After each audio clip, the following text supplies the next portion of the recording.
All right, so the All-Star weekend has come and gone. Thank God for that. And the Colorado Avalanche, well represented during the weekend in Florida. So we'll talk about how Cale Makar, Mikko Rantanen, and Nathan MacKinnon did over the All-Star weekend, and a few more grades to get to, midseason grades, before we get back to meaningful games. All that and then some. New episode of Locked On Avalanche coming at you. You're Locked On Avalanche, your daily podcast on the Colorado Avalanche. Part of the Locked On Podcast Network, your team every day.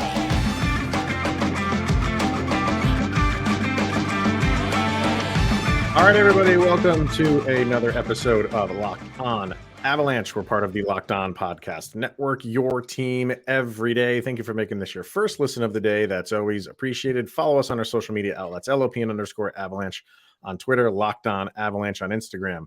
Questions, comments, concerns, and opinions to lockedonavalanche@gmail.com, and follow us on our YouTube channel. Over on YouTube, hit subscribe, get notified when a new show goes live. And as you can see, if you are on YouTube, despite my disdain for the All-Star game, I do still like the uniforms that they wear sometimes. This is the old Joe Sakic one from way back in the day. Yeah. So other than that, is there much to get excited about over the All-Star weekend? We'll talk about that. We have a few more grades to get to, mainly defensemen today, because we kind of got through most of the forwards. So we have defensemen today. They were finishing up the defensemen. And then tomorrow, we'll do Georgiev and Pavel Francouz, and that will kind of wrap up our midseason grades before they hit the ice again against Pittsburgh. But let's jump into this All-Star weekend.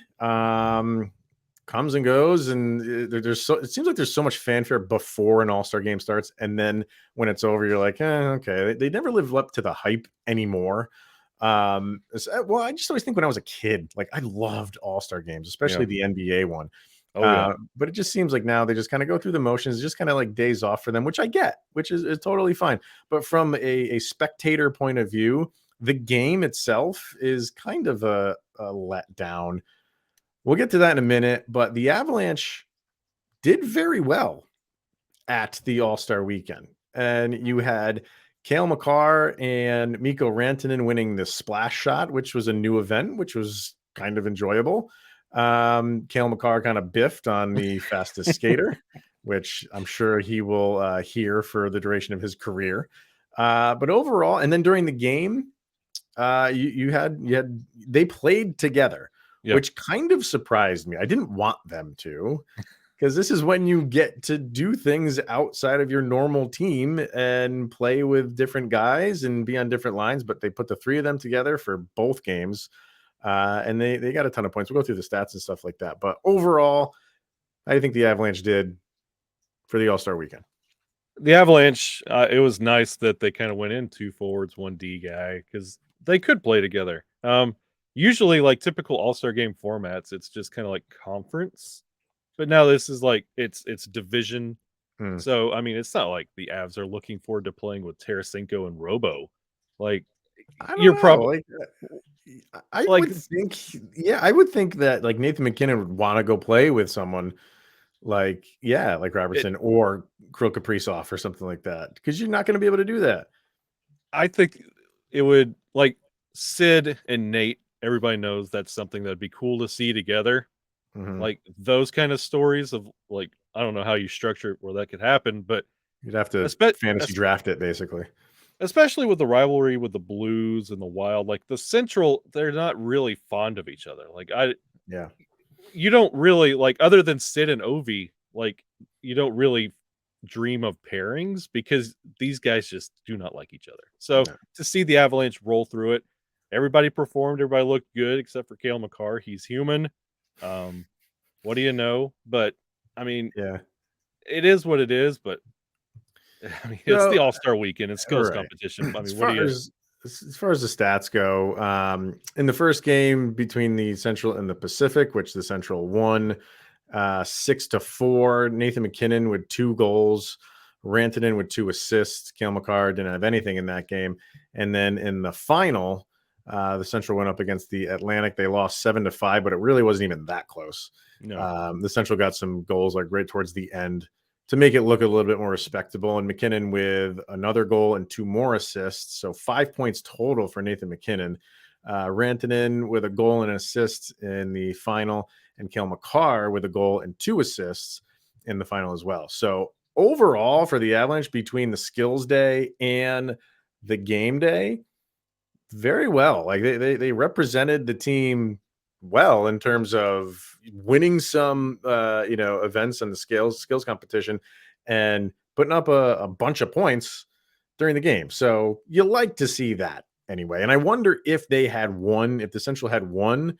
We did a show before the weekend and ranking who we thought would have got the MVP. We both had MacKinnon last because we just thought he was just going to go out there and kind of just go through the motions. Everybody was doing that. But I don't think they would give it to a losing team because there's guys on the other team that are scoring like bonkers. If you're going to give it to a guy specifically on the winning team, probably would have went to Nathan MacKinnon.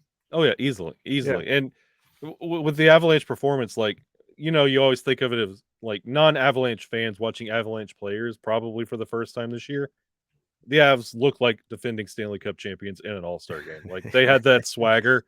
And like in the All-Star game, Cale had like that additional extra little intro where he was like fastest player to 200 points. And I was like, nobody else really had that little wrinkle or extra. It's nice to see. Yeah, I was like, okay, they're giving us a little swag, and Nathan blew through his. Yeah. So as far as the whole weekend is kind of looked at, it's fan service. Fans are gonna want to see it. And if you're, I hesitate to say if you're there, it's even better. I had a friend of mine who was there, and he's not a big hockey guy, but he texted me and he's like, "This is boring." He was talking about the game itself. He's like, "This is just flat out boring." So, and I tend to agree with him for the game. You were hearing a lot of people not liking the skills competition. I disagreed with that. And I'm not sitting here saying like I thought the skills competition was like must-see TV and it was just entertainment from beginning to end.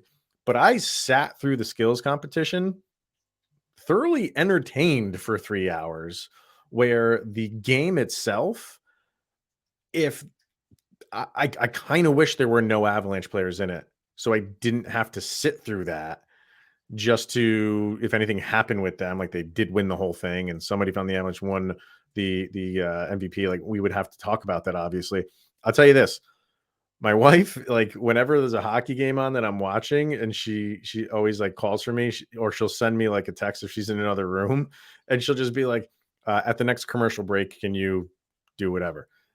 And she was saying that, and I'm like, I don't need to wait till the commercial break to help you do something because Please, I don't what care. do you need? I don't care that like, and that's just where I was with the game. But the skills competition, I was entertained by it. I think they tried different things. You had your normal events with the speed competition and the accuracy competition. And then they threw in the dunk tank, which was fun to watch. They threw in the golf thing, which it was a little bit hokey, but it was different.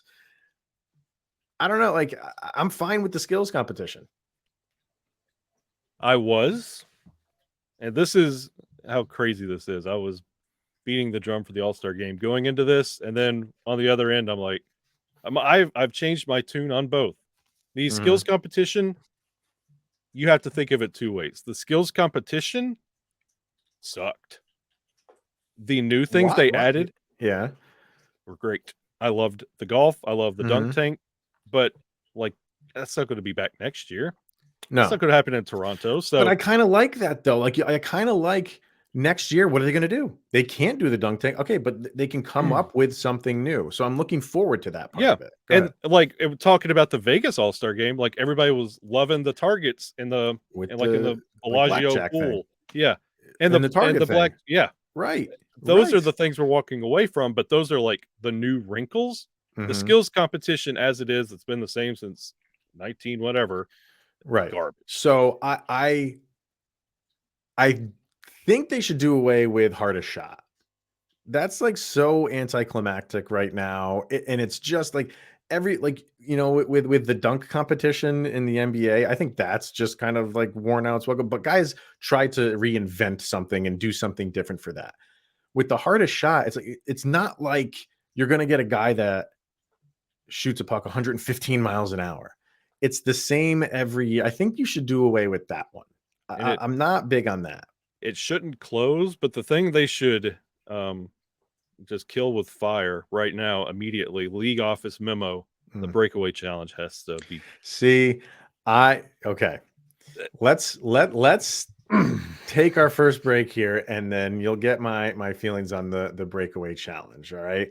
But first, we're going to hear from Athletic Greens, and we've been talking about Athletic Greens here for quite a while. If you want better gut health, more energy, if you want to optimize your immune system, but you hate taking pills and vitamins every day, why not take the supplement Athletic Greens? With one delicious scoop of AG1, you're absorbing 75 high-quality vitamins, minerals, whole food sourced superfoods, and probiotics to help you start your day right. The special blend of ingredients supports your gut health, your nervous system, your immune system, your energy, your recovery, your focus, everything that's important to you. And it's lifestyle friendly, whether you eat keto, paleo, vegan, or dairy free, or even gluten free. It's healthy for you. It contains less than 1 gram of sugar. There's no GMOs, no nasty chemical or artificial flavoring or tasting or anything. It tastes delicious, and it costs you less than $3 a day, and you're investing in your health. So it's cheaper than your Starbucks or Dunkin' cold brew habit. And right now, it's time to reclaim your health and arm your immune system with a convenient daily nutrition. It's just 1 scoop and a cup of water every day, and that's it. No need for a million different pills or supplements to look out for your health. And to make it easy, Athletic Greens is going to give you a free 1-year supply of immune-supporting vitamin D and 5 free travel packs with your first purchase. All you have to do is visit athleticgreens.com/lockedonnhl. Once again, it's athleticgreens.com/NHL network. There we go. athleticgreens.com/NHL network, and take ownership over your health. Pick up the ultimate daily nutritional insurance. All right, breakaway challenge. The thing with the breakaway challenge is it's funny because last year we all loved it. We all loved the breakaway challenge because it was, you had Trevor Zegras doing his dodgeball, reenactment, and there was some good. It can be. You had what's his name on the Devils? Hughes. Jack Hughes. Jack Hughes doing that, like, kind of because it was in Vegas, so he did like the magic trick thing. It can be entertaining. This one in Florida was pretty cringeworthy. It was pretty bad, right? It felt like they said exactly what you said in the production meeting, and they said we have to make it just like last year as entertaining. Like, none of it felt connected to the players. Like, it felt like, I want you, this is how we're going to set it up. All right, Kachucks, you're going to walk out and it's going to be like you're at the beach. Okay. And they're just like, okay, sure. And you can tell in their face, they're just like, let's just get this over with. There was no depth to it at all. You know what I mean? And even the Miami Vice one, like, he just walked out, looked like Miami Vice, and then took a shot on net. Like, the end product, end result was not good. No. But I am okay with it because, number one, it's different. Like, nobody else does anything like that. The NBA doesn't do anything like that. And when you have hockey guys who are so just monotone when they're doing interviews and they don't really come out of their shell that much, it's nice to see them attempting to do that. Does it fall on its face? Sure. Sometimes it does. And I'm also okay with how they did it in terms of spacing it out, because last year, and I think all the years before, it was just one after the other. And now they did one, they did other events, and then they came back and did another one, and then did other events and came back and did another one. And they did that with almost every event. Like with the golf thing, they all took their tee shots and then they went to other events, and then they came back and they did their approach shot. And then even with the dunk tank, you did round one. Like, I loved that they did that. Even with the fastest skater, it was almost like, the Olympics, like when it was like the Olympic swimming, and you have all those like qualifying meets in the beginning, and then you have to watch later at night to see the final. It was something like that. It wasn't just like we just do all these things, get them over with. I loved how they broke it all apart. And some people hated that, but I was completely fine. It kept you engaged. It kept you having to watch. If you wanted to see who won it, you had to watch to the end. So from a programming standpoint, that's pretty smart. Or some of the people might have just tuned out. But I was okay with the pacing of it. And I think that's where it lost a lot of people. But I don't know. Like I'm fine with the breakaway challenge simply because it's different. Is it always going to be a home run? Definitely not. And I think we saw that. But we've seen where it can be a home run. And I think you need to get guys like that involved. I can't do it every single year. You can't rely on Trevor Zegras every single year. But I think with the league, the youth of the league who is more out there, is more like social media friendly. Like I think you should be getting better breakaway challenges from here on out. At least I hope so. Yeah, this was bad, and it was because like you watch NBA All-Star games, I guess you watch the flag football Pro Bowl thing. I didn't watch that. No. It's one of those things that you're scrolling through, and if you're curious, you're like, let me turn this on. Mm-hmm. I cringe and I shudder and my stomach flips if any fan that hasn't checked out the NHL in a while turned on that breakaway challenge, and like PK was trying his best to make it interesting, but my word, those were so bad, and I just felt bad. I was like, well, this is not going to help the sport at all. To me, like the Ovechkin Crosby thing, that was great. It was good because of Ovechkin's kid. Yeah, it had nothing to do with them. No, and it was being touted as the two of them. Yeah. So I mean, thank God for Alex Ovechkin's son, because that was like the cuteness factor. But they did nothing. They just got to center ice, signed a jersey for PK Subban, and then that was it. Like. They didn't even have to sign the jersey. Just say, "Hey, everybody, here's OVG year." Exactly. I don't know, man. Like that. I thought that was failed, but I thought it like the dunk tank or splash shot, whatever you want to call that. Great. That was fun. That was a lot of fun. Mikko Rantanen and Cale Makar won the thing. How poetic was it that Cale Makar dunked Adam Fox from the New York Rangers? Because those two are going to be, neck and neck for Norris trophies for the next decade. So that was kind of cool to see that. If they ever bring that back, the coaches that represent need to be on the dunk. They don't need to dunk other players. They need to dunk the coach to get them incorporated in the skills competition in some way. That would be a bad idea. It would be a bad idea. What I didn't understand was, when they released the names who's going to be in it, I love seeing Igor Shesterkin's name. Yeah, that was cool. Why can't he use a regular stick? Why did they make him use his goalie stick? Like that is so difficult to get lift, like an accuracy. And he with a goalie stick. He did. He knocked a few down, but I don't think he didn't even get a chance to dunk whoever he was trying to dunk. Give the guy, put it on an even playing field, man. That was went unfair. Out there barefoot too, and I'm like, this dude. A lot of guys did, yeah. Yep. Now, I think what they need is an event that you can end on, that people are sticking around for. And I feel like it changes every year. Like this year, it was the accuracy, right? That was the last event. Yeah. And that was exciting, man, because Connor McDavid, I think goes 4 for 4, gets all 4 targets in less than 10 seconds.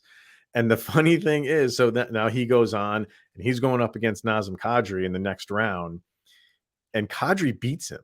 Yeah. And if you were watching it, the announcers for ESPN, and this is where kind of frustrated me a little bit, because they were just focused on Connor McDavid. Understandably so. It took them a good 30 seconds before they even realized Nazem Kadri beat him. Yeah. So I know he's, the golden boy and everything, but I love that because it just goes to show you, there's other guys in this league too that are pretty darn good at accuracy. So, and I think Kadri won that whole thing. Yeah. No. The guy from the Islanders won it, but yeah. But it shows they understand they're trying to sell the league on this All-Star game, talking Connor McDavid. So those moments when they're having to readjust and realize, hey, he did not win. What do we do? Yeah. Oh no. People are going to tune out now. Oh no. But people are getting upset because it's well, he didn't miss a shot. and it should. Well, you can't with accuracy. There's speed. Like there's two things involved here: speed and accuracy. He had the accuracy. He had the speed too, but he fumbled that last puck that was kind of thrown his way, and that's where Kadri kind of slid in and beat him. So no crying. Yeah, There's no crying. I don't get upset because have we brought up anybody's All-Star game performances when we do grades? Guess what? In 2 days, you're going to forget everything. Yeah, it's going to be wiped from your mind, Men in Black style. Yeah, it's just just because Connor McDavid didn't win, it's going to be all right. What'd you think of that Tendy tandem thing? I loved that. It took me a little while to figure out like the point system, and I know they explained it in the beginning, but I wasn't paying 100% attention, and I was trying to figure it out on the fly. Once I figured out, like, okay, depending on what that goalie shoots, dictates what the breakaway is. I get it now. So I thought that was cool. I think that's one that's kind of here to stay because that was one that was done indoors, obviously. So I sat there with my kids watching that, and I asked them all the events, which one was your favorite? Ironically enough, that they said the goalie one. And I guess Shesterkin, he did not shoot the full length shots. I think it was Allmark who did, which kind of surprised me because Shesterkin's got, he's really good puck handler. I guess he lost a bet.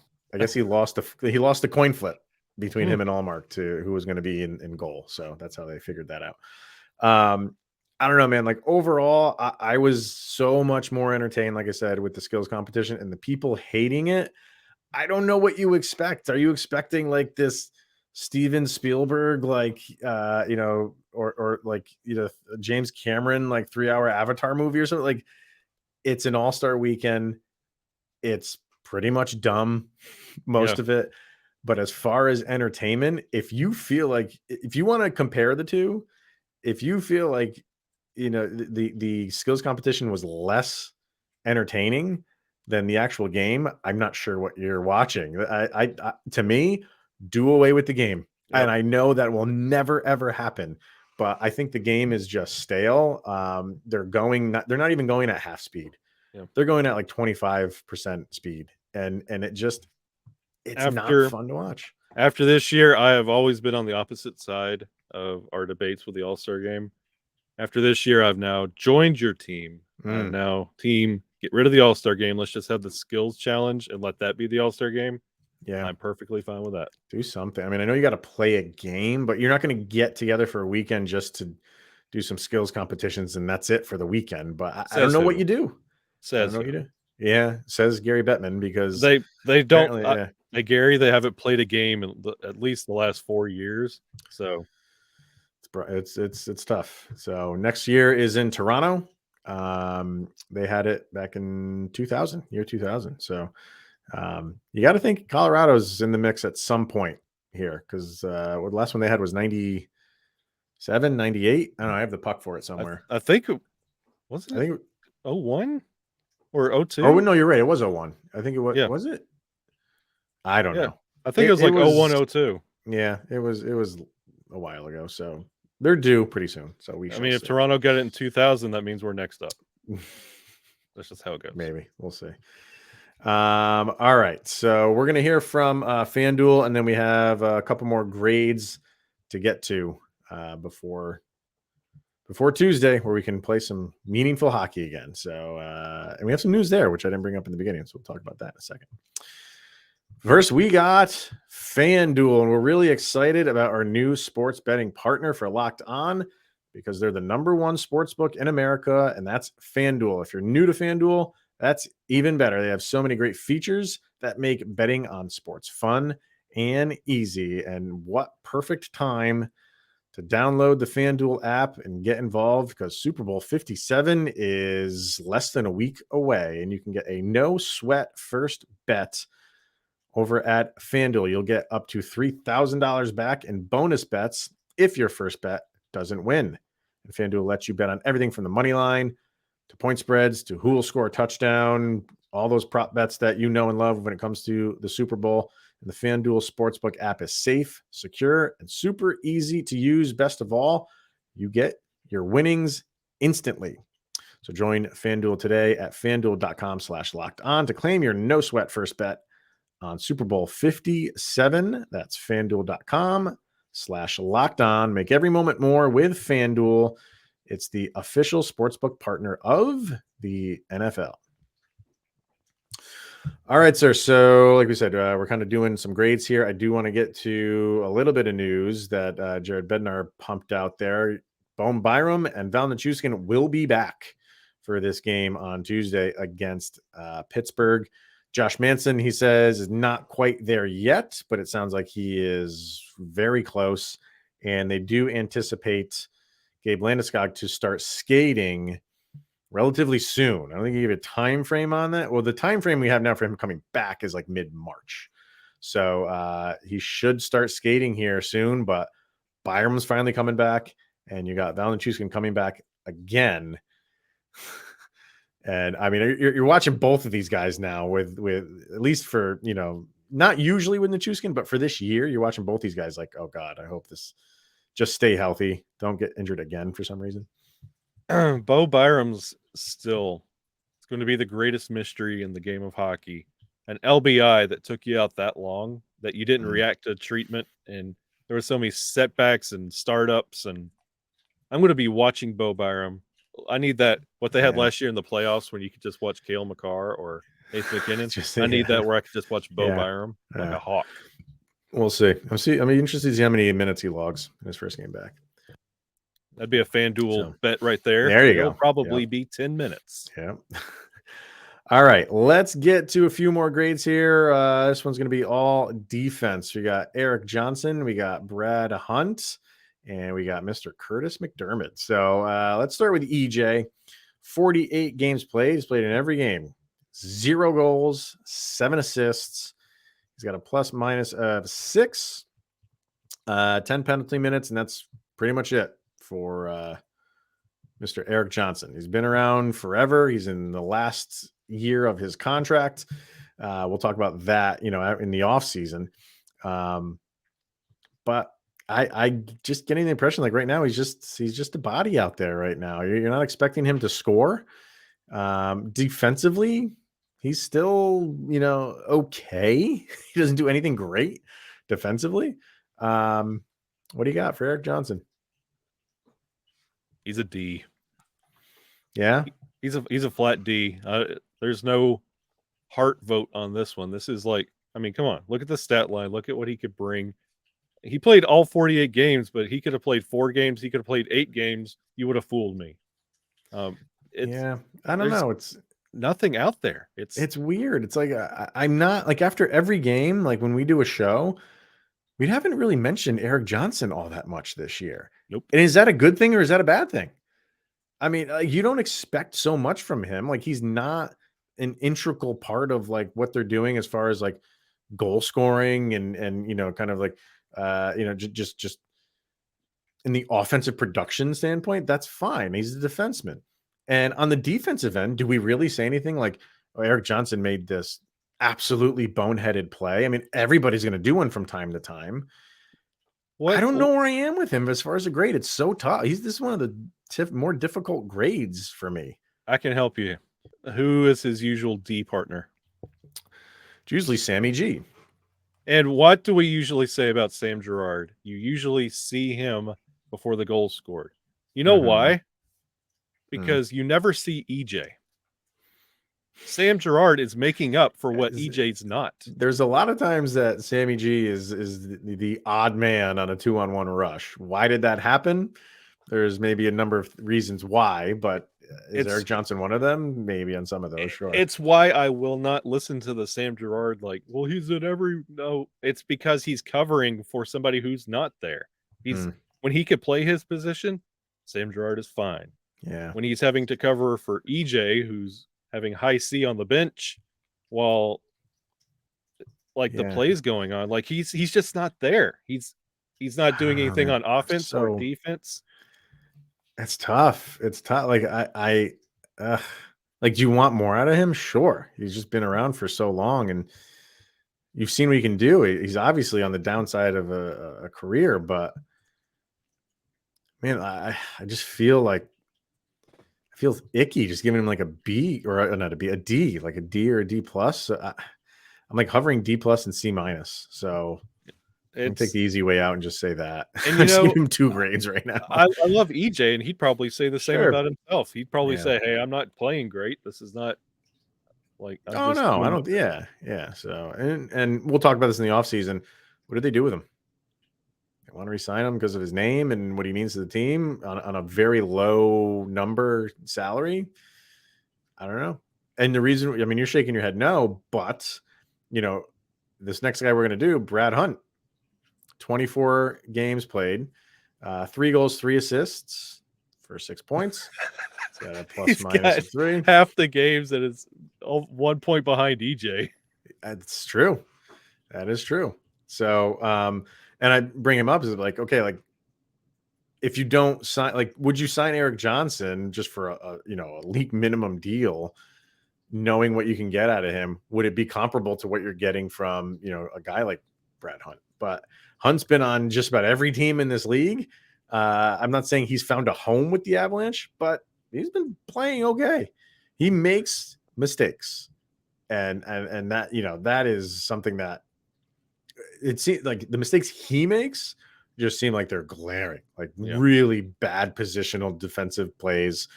It takes a bad angle sometimes on guys. But other times he makes really good defensive plays, and he's got one heck of a shot, which I didn't know about. I would give Brad Hunt a solid C. Yeah, that's exactly where I was going to go with it. Yeah, he is your definition of a C. Yes, he makes mistakes, but yes, he also is that extra wrinkle on the blue line that could bring you that slap shot, and you're right back in it. So yeah, I just feel like you got to take the good with the bad with him right now, and just hope the bad irons itself out the more time he gets with this team. Like, he's only played 24 games, believe it or not. Yeah. So maybe it's unfair to grade him. I mean, he's played, half the games, but no, I think he's deserving of a grade. I think he's been relevant enough where he's deserving of it. And I have no problem giving him a C. So I think we're in agreement there. Absolutely. And this will be an interesting one. Curtis McDermott, he's only played 27 games, had some injuries, no goals, 4 assists. He's a -1, 33 penalty minutes, which I believe is tops on the team. Probably. No, Josh Manson. Josh Manson's got 40 penalty minutes. 6 less games. We're not doing Josh Manson, by the way. He's only played 21 games, but Curtis McDermott, you know what, man? How we were saying with JT Compher and how he's just like a C machine every time we do this. And for me, he was deserving of an A-. I think Curtis McDermott is deserving of a C+. Yeah. And that is almost the equivalent of giving JT Compher an A-, because usually McDermott is in the D range. D's. Yeah. I am fine with how Curtis McDermott has been playing. Yep. He's in there for the muscle, and you don't mess with my boys. And which is always, it's nice to have. But the other side of that is just absolute buffoonery sometimes with his defensive play. I feel like he's been okay on the defense. He's not just out there headhunting. He's realizing like he has a role in getting pucks out of the defensive zone, not being a liability. And I don't think he has been this year. No, and he's cleaned up a lot of his defensive gaffes, and he's also now providing that extra wrinkle as an additional forward at times. Sometimes. Yeah. And he also is trying to work on a shot. Boy, he will fan the front row when he whiffs on it. But my goodness, he's trying. Yeah. So, and that's something that like we could say with Hunt and McDermott, like you could see where they're trying and where they fail and how they're cleaning up where they fail. That just kind of goes back to EJ. Like, he's been in the league so long, he's figured out how not to fail. Right. And he also knows how to produce, but we're not seeing that. Statues go outside the arena. But it's right. But McDermott has been refreshingly good this year. So I definitely will side with that C+. And I'm glad you said that, because I was going to give him that grade when you said that. I was like, okay, good. Finally I can get through a grades without he's been a pleasant surprise, I feel. So comment away either on Twitter or on the YouTube channel below.